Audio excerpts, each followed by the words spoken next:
Let me just ask each and every one of you a question. The 3,000 plus Americans that died on September 11th, do you think they're comforted by the definition of invasion that has been posited by the ranking member? Just go down the line. Mr. Brnovich, do you think they're comforted by that definition of invasion?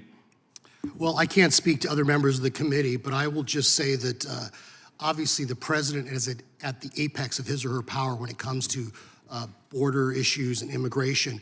So I feel like there's two ships passing in the night. This is an issue related to security, border security, right, not immigration. All right, Mr. Brnovich, question.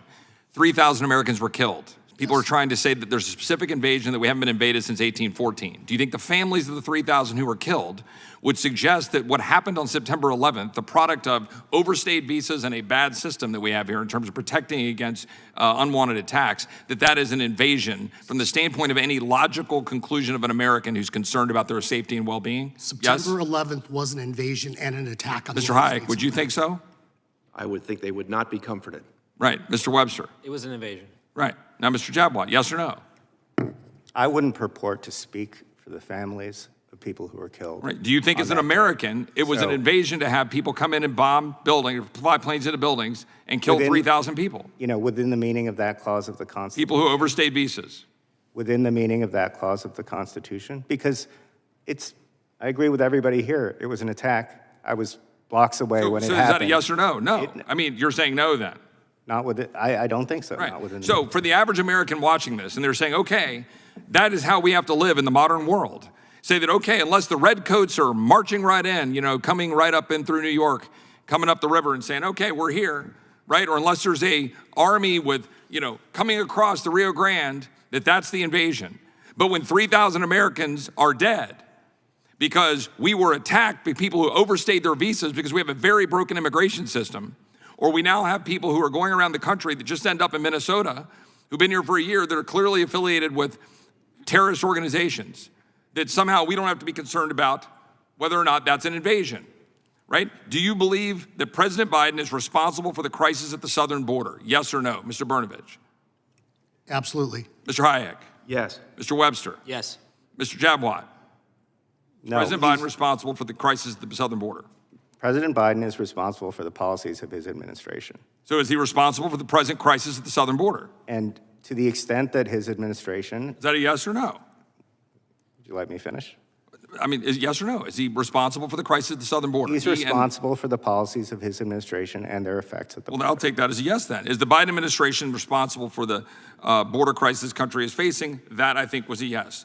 Do you believe that what is currently happening on the southern border constitutes an invasion, as we understand it in the Constitution and is applied in today's world, where we're dealing with the forces that we're dealing with around the world, with forces who want to endanger the American people? Mr. Brnovich, yes or no, is what is currently happening on the southern border an invasion?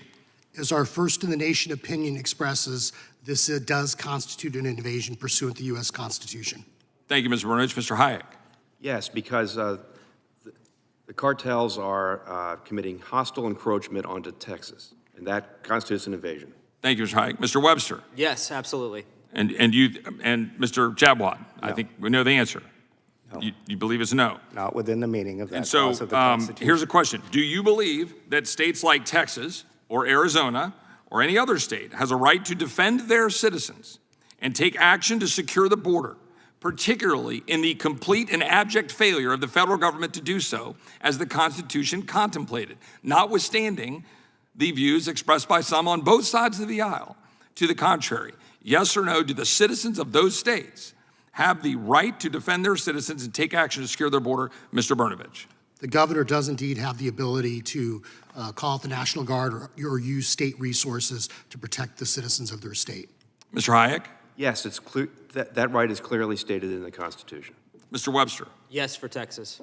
Mr. Jadwat? Again, 150 years of Supreme Court precedent says that states do not have the authority to take immigration matters into their own hands.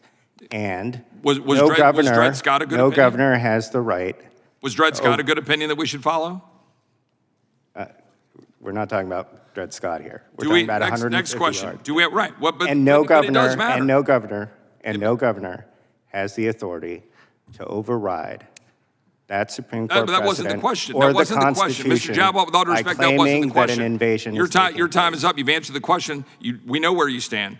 Do we have operational control of our southern border as defined by the Secure Fence Act of 2006, which states operational control means the prevention of all unlawful entries in the United States includes entries by terrorists, other unlawful aliens, instruments of terrorism, narcotics, and other contraband? Yes or no? And then I'll finish my questions. No. Do not. Mr.